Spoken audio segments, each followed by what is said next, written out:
Good morning. It's Wednesday, the 7th of June, and I'm Govindraj Ethiraj with the Core Report, coming to you from Mumbai, India's financial capital, and of course, the most rocking city in the world. Our top stories: India Inc. is holding strong in revenues and profits, latest results analyses show. EdTech company Byju takes another knock as it refuses to repay a loan. And Bajaj Finance says it will cut back on telemarketing calls. This is the Core Report with Govindraj Ethiraj.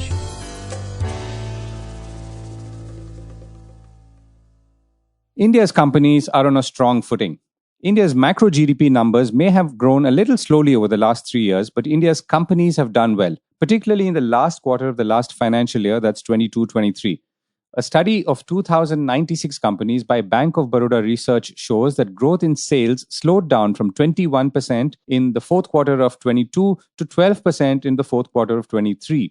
Now, net profits moved from 26% to about 17% in the same period.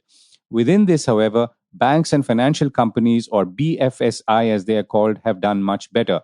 Banks, insurance, and finance did well, as did services, thanks to pent-up demand in hospitality, diamonds, jewelry, and logistics. Speaking of diamonds and jewelry, for a moment, the Aditya Birla Group is the latest big entrant in the large format retail store and in-house branded jewelry business, with a 5,000 crore investment and a company called Novel Jewels that has been announced yesterday. Now, returning to what did well in the last quarter, within manufacturing, it was auto and construction material, power and industrial gases. What did not see good growth were textiles, plastic products, mining, gas transmission, iron and steel, and alcohol. Yes, alcohol. Now, across the board, though, premium products did well, a recurrent theme we are now hearing across product segments where companies are lining up new premium brands or focusing on them. Bajaj Electricals CEO Anuj Poddar, for instance, told me in an earlier episode of the Core Report their strategy to launch a new brand Nex last month targeting upscale urban consumers. Most Bajaj brands in kitchen and home appliances are what you would call in the mid-market category. The only thing to worry about looking ahead is that cost of borrowing is now rising for companies as interest rates have. Bank of Baroda says weighted average lending rate on fresh loans increased from around 7.6% in March 22 to 9.3% in March 23. And yet, or perhaps not, growth in credit was higher at 15% compared to 9.6% in the previous year. Now, all these numbers may appear somewhat diminished, but overall performance is strong. So I spoke to Bank of Baroda Chief Economist Madan Sabnavis on this report, the trends he is seeing, and asked him why the banks and finance sector were doing so well in contrast to the rest. We have seen that the BFSI companies are the ones which have performed very well all through the year. Whereas if I'm looking at the non-BFSI companies, they were the ones which actually struggled in the second and third quarters, in the sense that their profits had actually fallen. The reason being that the higher input costs were coming in the way of their profitability, and they were not in a position to pass on this entire increase in input costs to the final consumer. So this is something which we also saw or read in the commentaries of most of the CEOs of companies, both in the consumer as well as the capital goods segment, that high inflation has come in the way, A, in terms of overall demand, but B, also in terms of profitability, where their costs have gone up and they were in the process of passing on these costs. So I think this is what we are seeing finally in the fourth quarter, that a large part of this passage of higher costs has been through, which means that the profit numbers now look better. But if you look at the headline numbers of the non-BFSI companies, we still see that growth has been lower than last year, indicating maybe this pent-up demand which we saw last year has gotten diluted. And the second part is, of course, that consuming power has come into way, because I think higher inflation has affected demand both in urban and rural India. And that's what we are seeing in terms of lower growth in sales of companies in the fourth quarter. Right. And let me, if I may take a step back, Madan. So if I were to look at this, this seems to suggest that the economy is on reasonably sound footing. Though, I mean, we may say that growth could have been better, but this is not bad. And particularly some sectors seem to have done phenomenally, even things like logistics and healthcare and hospitality. Yeah, so we had seen this revival in demand across services, in especially services were very strong this year. And manufacturing, of course, we had seen it even towards the end of last year, the last financial year. And this year, because we still had certain restrictions until April or so on services on account of the lockdown and COVID, but all that got cleared from the beginning of the financial year. So that's why we're seeing services sector, that's when you're talking of logistics, hospitality, they have done extremely well this year. The question, of course, is that will this be maintained in 23-24? That's something which we have to wait and see, because cost pressures, price pressures have definitely come in. And my sense is that there could be a bit of slowing down taking place. But this kind of performance also gels well with the Q4 GDP performance. If you remember, our GDP performance in fourth quarter came much better than expectations. Nothing really spectacular, but above 6%, something which none of us really expected. So I think everything falls in place, that the economy has probably just about come back to the equilibrium. From where on, we can see only upward movement in the absence of any COVID-like shocks.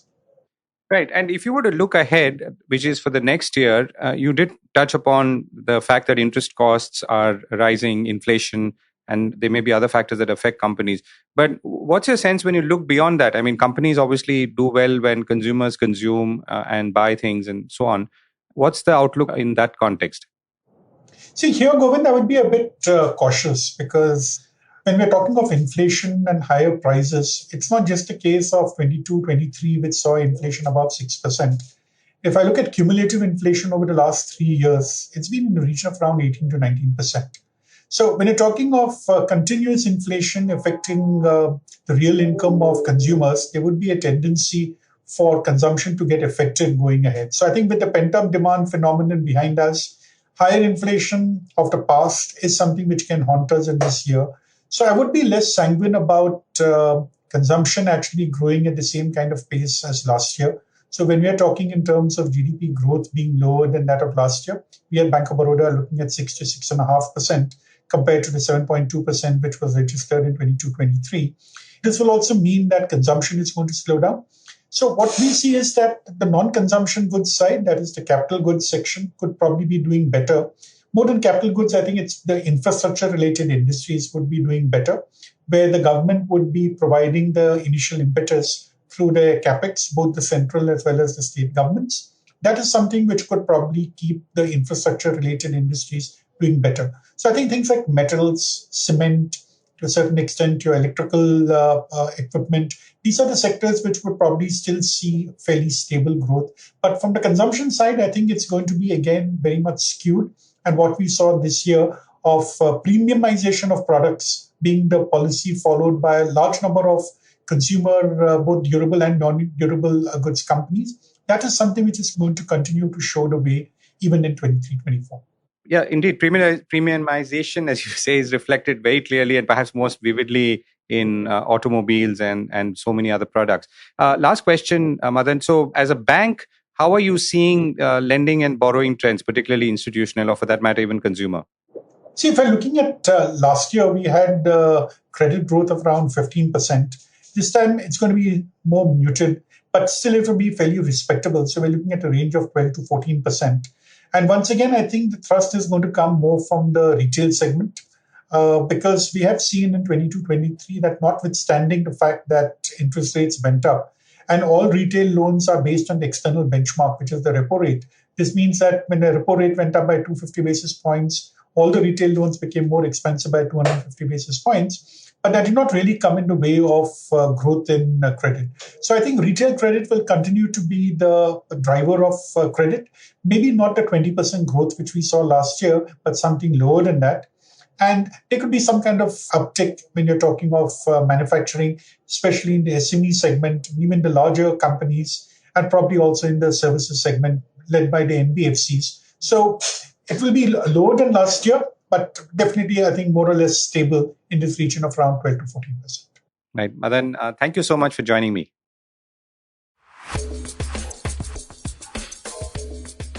In what must be one of the firsts for an Indian company, particularly a new one or a startup at that, EdTech company Byju says it is challenging the acceleration of a $1.2 billion term loan repayment and seeking the disqualification of the lender Redwood, who it says purchased a significant portion of the loan while primarily trading in distressed debt.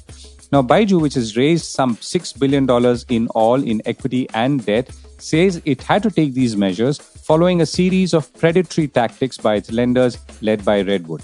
The lenders apparently seized control of Byju's Alpha and appointing its own management at the company. Not resting content with this, the TLB lenders, acting through their agent GLAS Trust Company, commenced litigation in Delaware in an attempt to lend credence to these actions. Now, this is mostly legalese, and we will try and explain it to you in a moment. But before that, Byju has also said that it will not be making any further payments in the term loan as legal proceedings are now ongoing in both Delaware and New York. Byju's cannot be expected to and is elected not to make any further payment to lenders, including any interest, until the dispute is decided by the court. At the crux of the current flare-up, I think, is a $40 million payment that was due on Monday. The $1.2 billion debt is believed to be the largest unrated loan by a startup ever, and even as Byju has been trying to restructure the loan, creditors are trying to accelerate the repayment.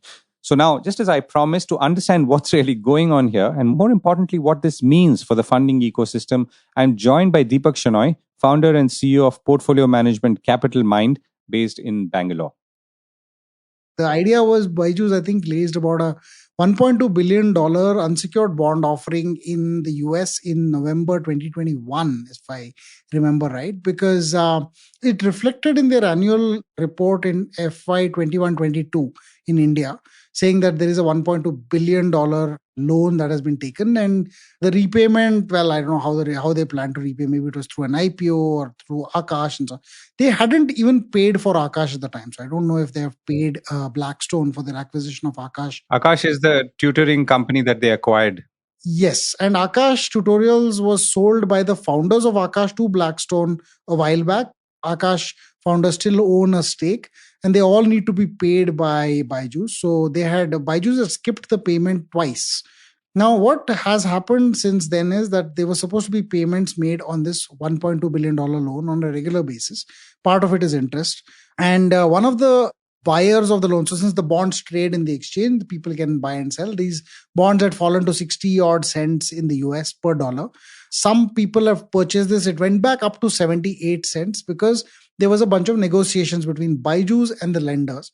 And Byju's and the lenders said, okay, we won't sell any more shares. We just freeze the ownership of where we are right now. But let's try and negotiate and try and do some kind of a recast, maybe a lower interest rate or a higher interest rate or something like that, that allows the lender some flexibility to not ask for repayments on the loan. Now, one of the clauses of this loan involved the ability to accelerate the loan repayment. So instead of just paying back all of it over a period of time, they said, no, we can accelerate it in certain circumstances. One of the lenders said, we will do this. We will accelerate that lending. They went to court, and apparently there was a court battle about whether such an acceleration should have actually happened or not. There were certain conditions based on which such acceleration could have happened. The court has recently apparently ruled that, well, the conditions that allowed you to accelerate this loan, they didn't happen. So that means you can't accelerate the loan. Doesn't mean that Byju can stop paying the loan, but it means that they can't accelerate or increase the loan repayments as per the acceleration clauses. What Byju has taken this to mean is, oh, the court said you guys can't accelerate the loan. That means I find you that you are harassing me effectively. So I'm not going to pay anything at all. This is also not going to fly in court, which I think Byju will find out very, very soon, because US courts are very good at this. But they have decided to use this as an excuse to not pay the loan at all until this court case is decided. And they call it predatory and all of that stuff. So it's kind of funny because you can't do this. You and I can't do this. We can't go to a bank and say, I'm sorry, your guy called me at 8 p.m. in the night, so he's harassing me, so I'm not going to pay you my EMI for this month. We'll go to court and then we'll decide. They'll just take over your house and, but apparently you can't do that at a $1.2 billion level.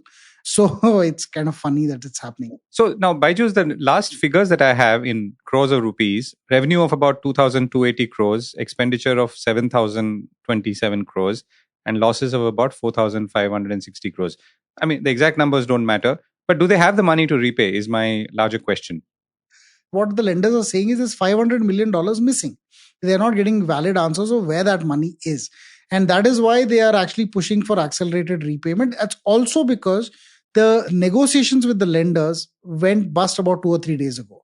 And one of the reasons was this $500 million not being found. I think the problem now is where is this $500 million gone? Has it been used to, say, pay Akash back, the shareholders of Akash? Has it been used for some other purposes? We don't know the answer to that. And because the lenders don't know, I think they're asking for more details. Byju's has actually kind of put itself in a spot by saying it won't pay at all. Then that gives you rise to the fears that the money doesn't exist anymore. Right. And, there is this interesting enforcement directorate case. I'm not saying ED cases should be taken on face value, but the case talks about Byju sending some 9,700 crores outside between 2011 and 23, which might be for valid reasons. But since you mentioned money which is missing, one wonders where it's gone. Okay, let me ask the larger question, Deepak. So what does this mean for this ecosystem, not just edtech, but the startup ecosystem? I mean, so finally, does this give people confidence or does it give them the heebie-jeebies? So I think they should have already been getting the heebie-jeebies because honestly, Byju's this is not the first time. It first delayed its filing. The auditor had to put in specific notes, which they don't generally do, the kind of aggressive notes that they put. They literally said, listen, we've recognized a revenue of so much. But the founder, the management, actually tried to recognize a revenue which was higher. But I refuse to let it because this is not money that belongs to them. This is money that they may have to pay back because parents may not pay their EMIs and therefore. So there was a hint of corporate misgovernance at that point. There was a Rahul Yadav case and now that's blown up. It's a 280 crore case. They're talking about having forensic audits to find out how he spent that money. There is a case with this Ashni Grover situation where they're talking about crores and crores to phantom vendors, whatever. So all of these things, whether they come to a valid conclusion or not, I think it will take time to figure out. But any time that these things crystallize into actual bad behavior, you're going to find that people are going to be hesitant to invest in the ecosystem in some way.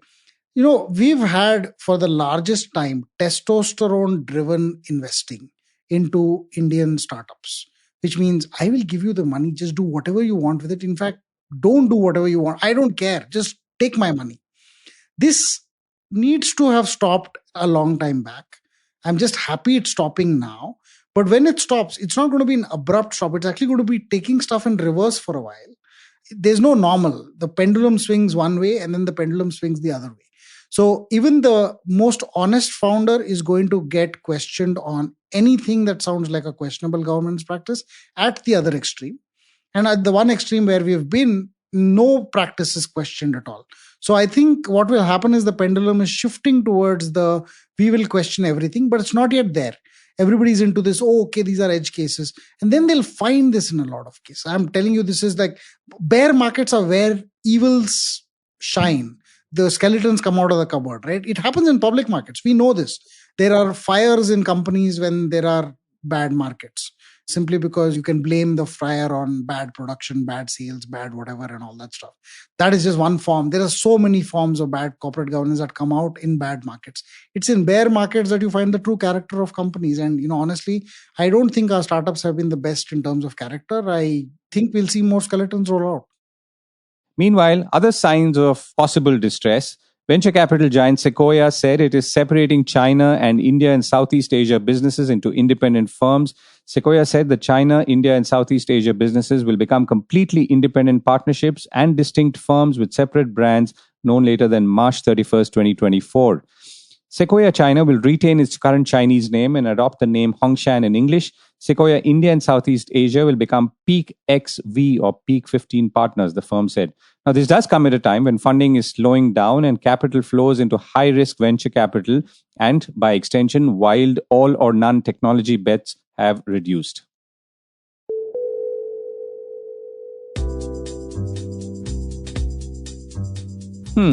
Almost everyone I know has complained about telemarketing calls and have threatened to do various things to Bajaj Finance over time.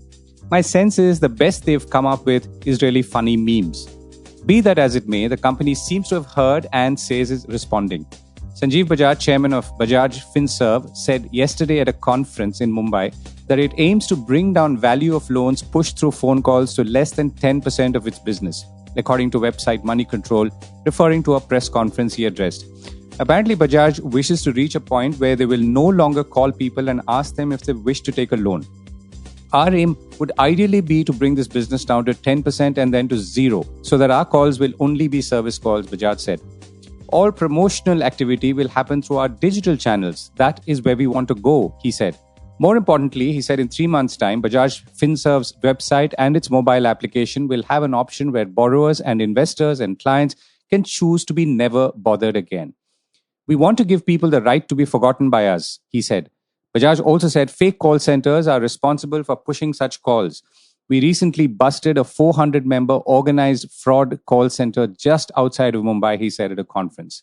Well, that's good news to hear, but whether I, as a non-customer, will continue to get those calls or not is not very clear to me. Let's see. That's it for me today. See you tomorrow, same time, and have a great Wednesday.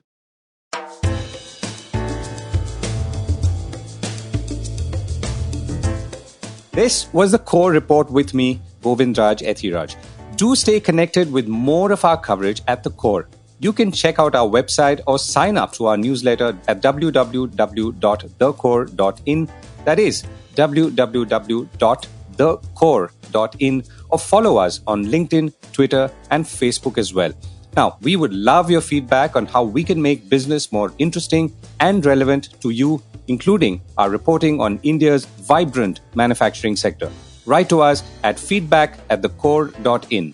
Thank you for listening.